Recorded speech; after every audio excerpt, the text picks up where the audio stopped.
So after the earthquake, the place where she lived had been destroyed, so she moved to another squatter's place, a place where people had been evacuated to a few years earlier, called Open Trace. It's now called Ciudad Sandino, outside Managua. And maybe I'll end with this and we'll talk about questions instead. So there's living in Open Trace, in Ciudad Sandino. It's called Open because it's like Operación Permanente Emergency Nacional number 3. All these people put out to a former cotton plantation, dry, dusty, no roads, no bus service, no electricity, no water.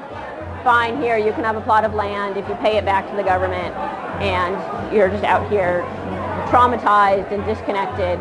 And nowadays it doesn't seem far from the city, but back then, before the highway went through and before there were better roads, it took like an hour to get into the city to go to the market to sell your whatever you were going to sell in the market. So here the sisters Maura lived with did all this organizing, right? Continued doing base Christian community work, doing youth leadership development work, and all of it was very basic, sort of letting people know that they were worthy. They'd been told in every possible way by their society, by their economic condition, that they were worthless, that they did not matter, that they had no value. And the work the nuns, and Maura included, were doing was saying, no, you are a child of God. You matter. Your conditions in life matter. Jesus came to live with us, and he lived like you, and you matter. As a result of, any way you matter, and as a result of that, talk about the kind of endorsement your life has gotten. Jesus would have been here. This is where he would have been. And that melds with all this political stuff that's going on. So there was a big campaign for running water and a fair price for running water in the barrio that the sisters were very deeply involved with. And at one point, a few young men were meeting in their house. They were actually members of the Sandinista movement. This is like 1976, early, right? They were meeting in the house, and the National Guard came. And when the National Guard came, it meant you were going to be tortured, right? It meant maybe you were going to be killed. There's this hill in Managua where the National Guard would take people and throw them off a cliff.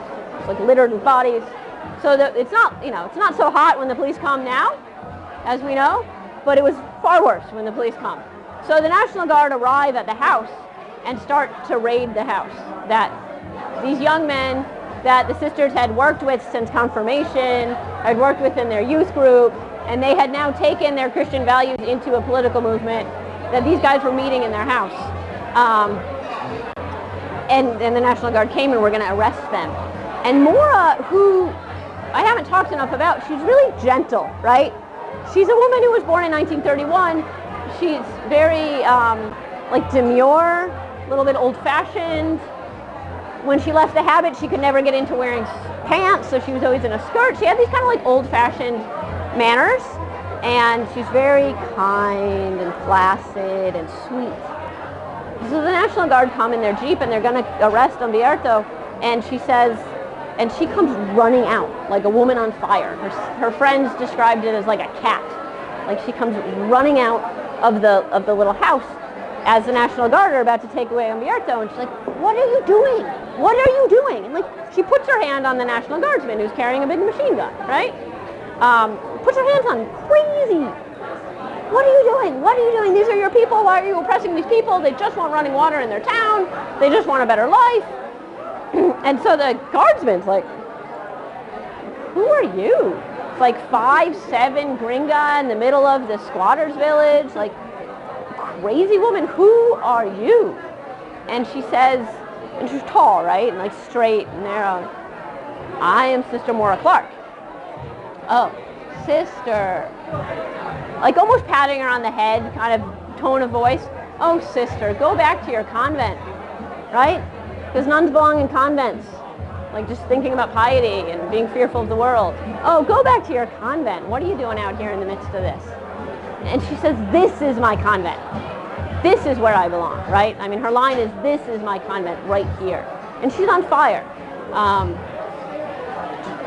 She had brown eyes, but they could get very bright, and flushed cheeks, and her full height. This is my convent. This is where I belong. This is where holiness is, right? I mean, that's what she's saying.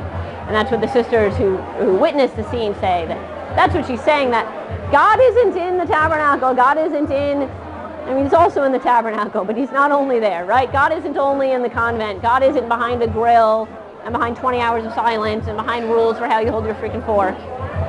God is here with these people who are trying to stand up for their basic dignity, their God-given and infused dignity, which is this frightful and powerful implication of the incarnation. This is my convent. This is where I live. This is my holiness.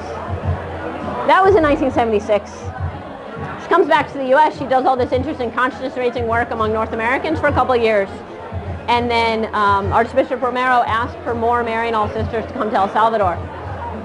He was killed by the time she got there, but she responded to that call after a lot of discernment and a lot of thinking. But that's how she ended up in El Salvador. And then in El Salvador, she did similar work, right? The four of them, and I know more about Ita and Mora, were doing this work in the northern part of El Salvador, which was particularly hot, particularly brutal. There's a fighting going on between the government and left-wing guerrillas, a couple different forces. But as I was saying in the beginning of the talk, farm workers unions, basic Christian community groups, people pushing for social change, and also an armed movement. And the sisters were working in the midst of that. So they were doing basic Christian community work, sitting down and reading the Bible with people and figuring out what that meant to people. They were doing leadership development, right? The sort of like unsexy stuff people are always trying to write grants for. I'm going to do leadership development with kids in Washington Heights. What does that mean? It means a lot of meetings and a lot of agendas and a lot of like printed out forms, right? But it's really transformational stuff. If you're able to teach people that they're worthy and that they can be leaders and directors of their own destiny. So they're doing very strict community work. They're doing leadership development work. A lot of their work, a huge amount of their time, was literally rescuing people.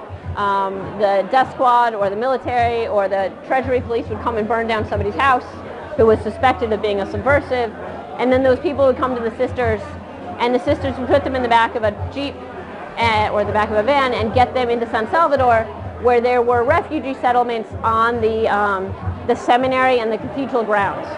So it wasn't an official refugee camp. It wasn't like Red Cross yet by 1980, but it was unofficial, right? They're probably not going to kill you if you're literally on church ground.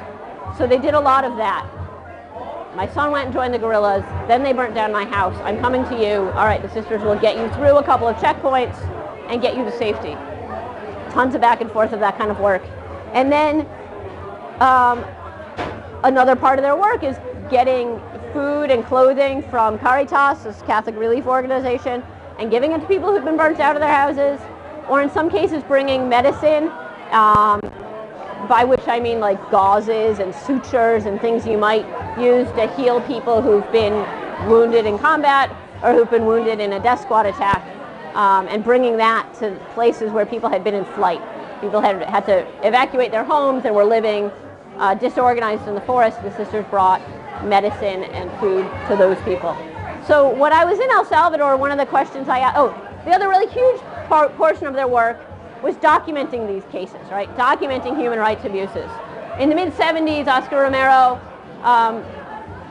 instituted, or I guess the late 70s, he wasn't there that long, instituted a legal office of the Archdiocese, and it collected information on cases of human rights violations or suspected violations.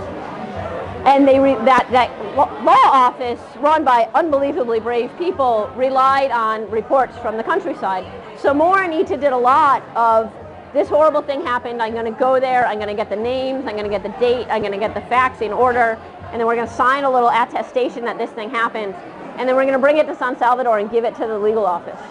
So I talked to the guy who was Romero's lawyer. He was the head of that office, this unbelievably brave guy.